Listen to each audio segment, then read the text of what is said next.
warahmatullahi wabarakatuh. A'udzu billahi minasyaitonir rajim. Bismillah, alhamdulillah, wassalatu wassalamu ala rasulillah wa ala alihi wa sahbihi ajma'in. Ang papuri kay Allah subhanahu wa ta'ala, ang siyang tunay at tanging nag-iisang Diyos, at naway ang kanyang pagpapala, kapayapaan, pagpugay ay mapasa ating mahal na propeta Muhammad sallallahu alaihi wasallam. Allahumma taqabbal siyamana wa qiyamana innaka antas samiul alim. O Allah, tanggapin mo ang aming mga pag-aayuno, aming salah, tunay na ikaw ang nakakabatid ng lahat ng aming mga gawain. Amin ya Allah. Mga kapatid sa Islam, gabi-gabi o araw-araw nating hinihingi kay Allah na tanggapin niya yung ating gawain, yung ating pag-aayuno, ating salah. Samantalang si Allah ay nagwika, kanyang sinabi, innama yatakabbalallahu minal muttaqin.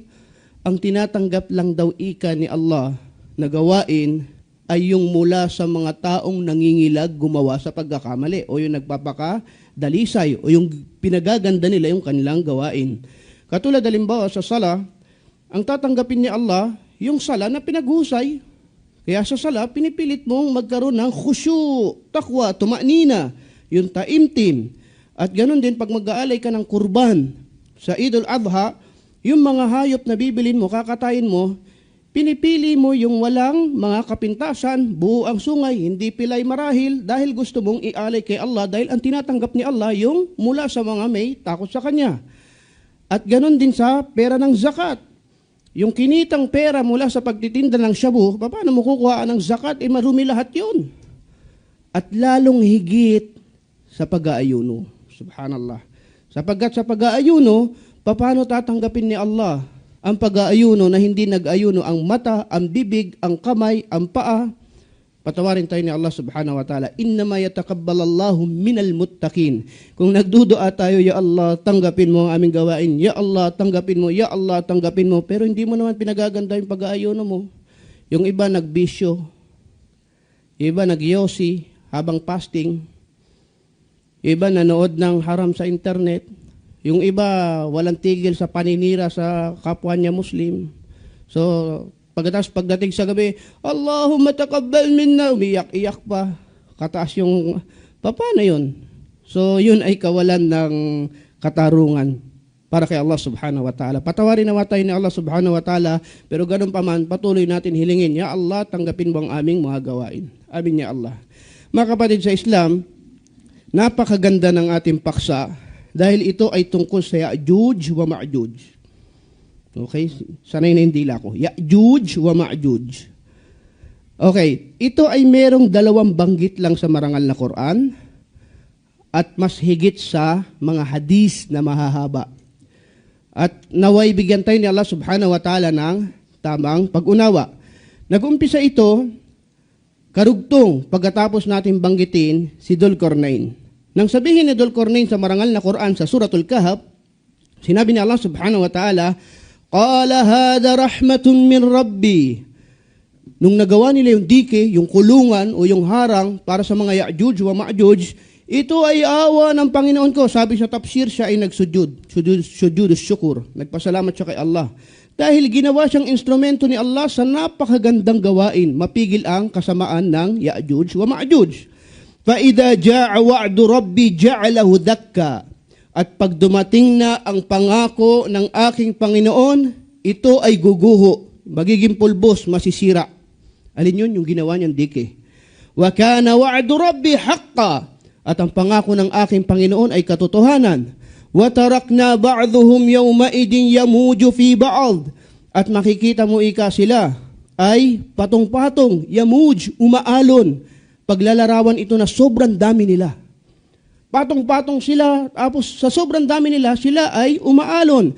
وَنُفِخَ فِي الصُّورِ. At pag naihip na ang trompeta, فَجَمَعْنَاهُمْ جَمْعًا. Sila ay aming titupunin. Ito ay sa Suratu Al-Kahf.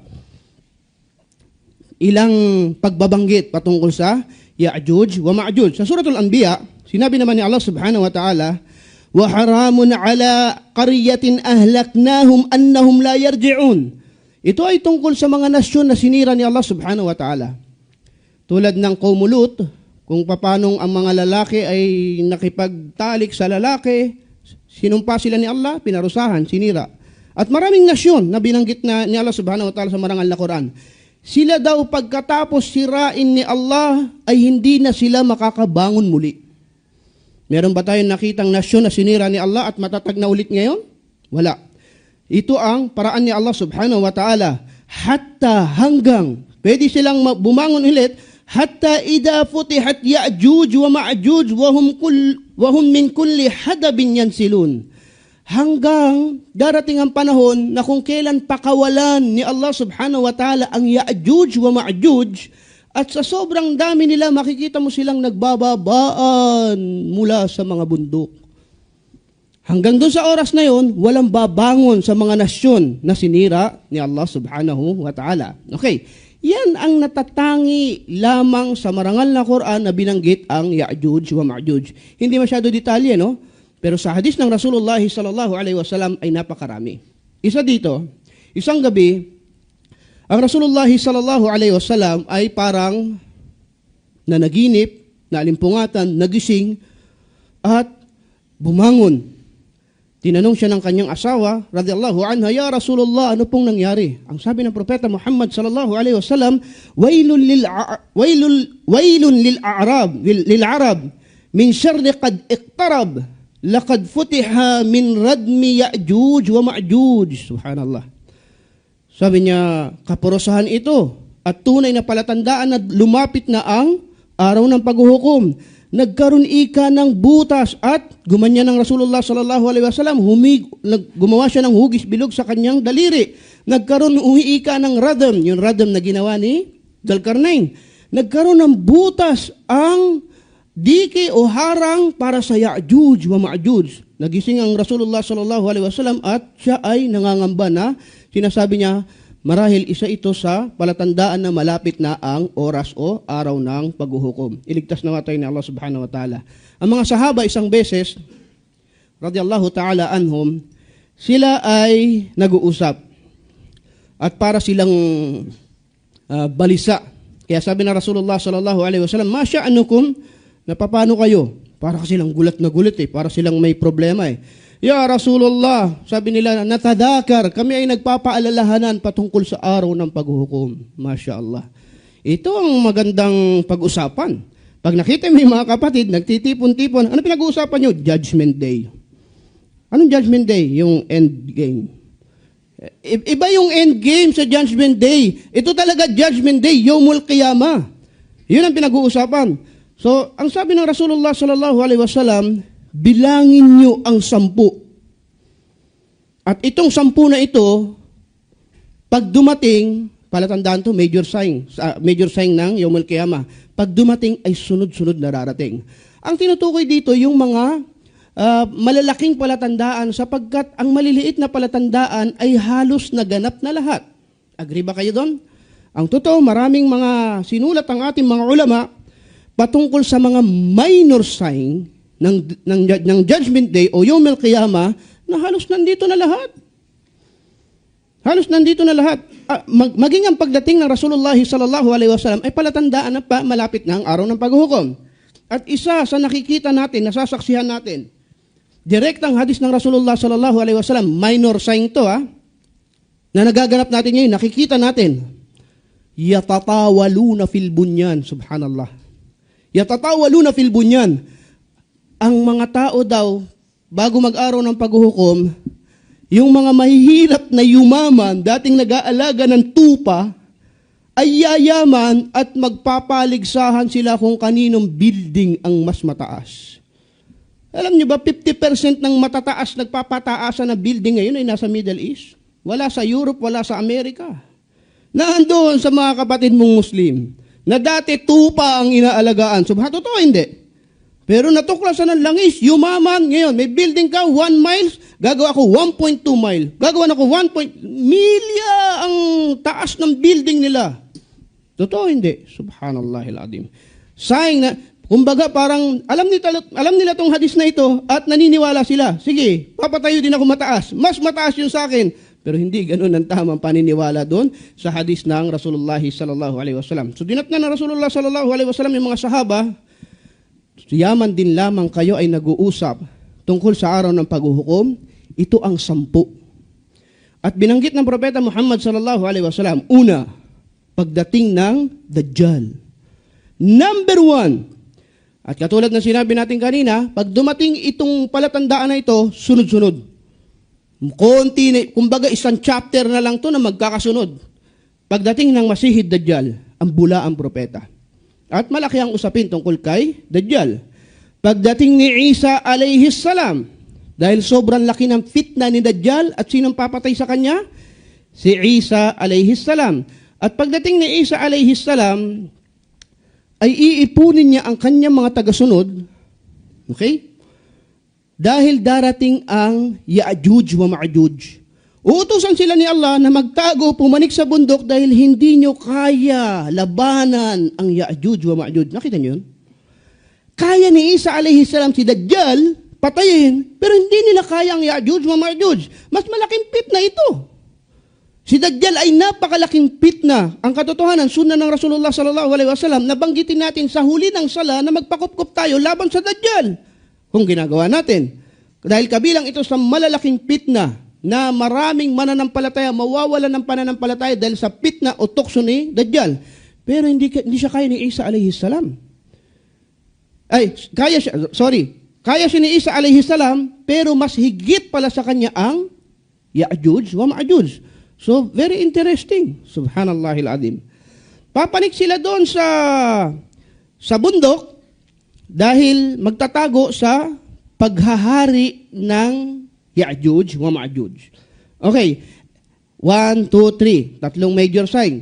Dajjal, Isa, Ya'juj wa Ma'juj. Banggitin na natin lahat. Ang 4, 5, 6 ay ang mga paglindol mula north, south, sa Arab, mga bansang sinasabing hindi lilindol dahil sa pag-aaral ng siyensya, ganito yung lupa nila, bla bla bla, etc. Lilindol. Kabilang sa mga palatandaan ng araw na paghuhukom. At katotohanan dito sa atin, may mga forecast na the big one, ingatan na tayo ni Allah. Subhanallah, kabilang ito sa mga malalaking palatandaan. At totoo lang, ang daming video tungkol sa lindol, i-type mo sa YouTube, magnood ka ng manood, bukas ayaw mo na lumabas sa kalsada. Matatakot siya. Akala mo ito na yun. Akala mo ito yung lindol. Dahil totoo, inna wa'da rabbi haq. Ang pangako ni Allah subhanahu wa ta'ala ay katotohanan. And then, pangpito. Pangpitong pala, major sign ay ang dukhan. Ang ipadadala ni Allah subhanahu wa ta'ala na usok. Allahu a'lam kung ano ang uri, anong klase, saan magsisimula, gaano kalaki, anong kulay. Allahu a'lam. At kasunod, pangwalong major sign ay ang dabba. Ang halimaw na galing sa ilalim ng lupa, lalabas ang halimaw na ito at magiging mapaminsala. At ang pagsikat ng araw mula sa west. Jazakallahu khair doon sa brother kahapon na nalitiw ko dito sa pagsikat ng araw na pagbaliktad ko yung paglubog sa pagsikat. Hindi nyo naman napansin, jazakumullahu khair. Kabilang sa major sign yon, and then ang panghuli, ang last na major sign, gugunawin na ng mundo ay ang pagdating ng apoy.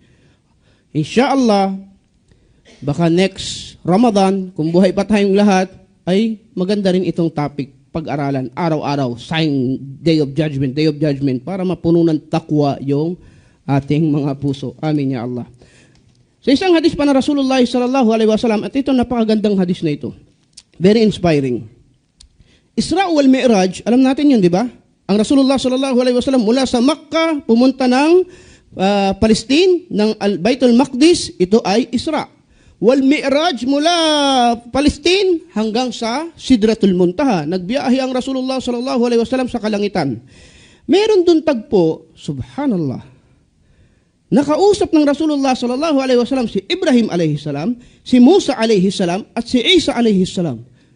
Meeting. Hindi natin alam kung gaano katagal, kung anong detalye ng meeting, pero kung nandun ako, pipicturean ko yun. Gagawin ko yung cover photo ko. Subhanallah. Ya Allah, sila ang mga gusto ko makasama, Ya Allah. Ang Rasulullah sallallahu alaihi wasallam, Ibrahim alaihi salam, Musa alaihi salam, Isa alaihi salam, in one meeting. Ano kaya iniinom nila? Kape, tea, subhanallah. At nag-uusap sila. Alam niyo topic nila? Judgment Day. Araw ng paghuhukom. Hadis ito na Rasulullah sallallahu alaihi wasallam. Anong pinag-uusapan nila? Ang sabi ni Ibrahim alayhi salam, ako ay walang nalalaman sa araw ng paghuhukom. Allahu a'lam. At katotohanan na marami sa detalye ng araw ng paghuhukom ay nilihim ni Allah subhanahu wa ta'ala. Ganon din ang sabi ni Musa alayhi salam, ako ay walang nalalaman masyado sa araw ng paghuhukom. Pero si Isa alayhi salam sabi niya, ako ay wala rin. Pero meron akong konting sinabi ni Allah. Si Jesus Christ. At parang may checklist siya, nilabas niya yung, hindi siguro iPhone. Meron ako dito listahan. Ang sabi ni Isa alayhi salam, pababalikin ako ni Allah bago dumating ang araw ng paghuhukom para patayin ang Dajjal. Sinabi ni Isa alayhi salam kay Muhammad sallallahu alayhi wasallam, Ibrahim at Musa. So ako may special akong inutos sa akin. Meron akong misyon. Babalik siya, papatayin niya ang Masihi at Dajjal. At pagkatapos ay uutusan kami ni Allah na pumanik sa bundok. So tugma ito dun sa unang hadis, pumanik sa bundok upang doon ay manatili dahil hindi namin kaya ang panganib na taglay ng Ya'juj wa Ma'juj. Subhanallah. At pagpanik nila sa bundok, mananatili sila doon kasama ang kanyang mga tagasunod, ang mga Muslim sa panahon na yon. Allahu Akbar. Ang mga tunay na Muslim sa panahon na yon ay tagasunod, ang pinuno nila ay si Isa alayhi salam. At ang Ya'juj wa Ma'juj ay maghahari sa lupa. Sa dami nila Papatayin nila lahat ng nabubuhay. At yun ang akala nila, na napatay nila lahat. Sila yung pinakamalakas, sila yung pinakamarami, sila yung pinakamakapangyarihan, pero hindi nila alam, ang mga Muslim sa pamumuno ni Isa alayhi salam ay nasa bundok. Nagtatago. So papatayin ito hanggang mapatay lahat ng Ya'juj wa Ma'juj sa pag-aakala nila ang lahat ng nilikha na nasa lupa. Ang sabi nila, panahon naman para pati ang nasa langit ay patayin natin. Ambitious. Malakas sila. Ang ginawa nila, ang kanilang mga pana ay tinutok nila sa langit at tinira nila ang langit. Pana, rami. Hanggang napakaraming tira ang ginawa nila. At ibinalak ni Allah subhanahu wa ta'ala ang kanilang bala ng pana ng may dugo. Para isipin nila, pati langit na dominate na natin. Tayo na ang pinaka makapangyarihan. At sila ay maghahari. Sila ay napakalakas. At akala nila napatay nila ang lahat sa langit at sa lupa. Pero si Isa alayhi salam ay nagdudua. Ya Allah, tapusin mo sila. Silang mga gumagawa ng masama sa lupa. At magpapadala si Allah subhanahu wa ta'ala sa kanila ng sakit na ikamamatay nilang lahat. Sakit.